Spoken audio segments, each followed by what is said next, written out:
আসসালামু আলাইকুম সবাইকে। যারা রিল ভিডিওতে থাম্বনেল বা কভার ফটো ইউজ করতে পারেন না, আজকের ভিডিওটি মূলত তাদের জন্য।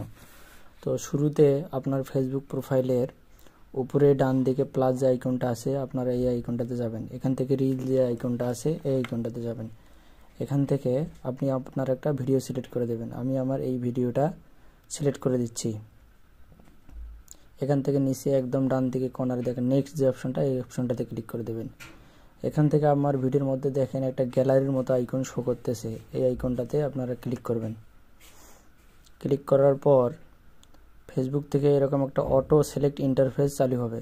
এই যে যেমন এটা চালু হয়েছে, তো এটা আমি যদি চাইলে প্রথমেও নিয়ে যেতে পারি, আবার চাইলে মাঝেও নিয়ে যেতে পারি। আমি যেটাকে সিলেক্ট করে দেব সেটা আমার কভার ফটো হিসেবে ইউজ হবে। এটা আমি চাইলে শেষেরটাতেও কভার ফটো হিসেবে ইউজ করতে পারি। তো আমি আমার সুবিধার জন্য প্রথমেরটাকে কভার ফটো হিসেবে ইউজ করতেছি।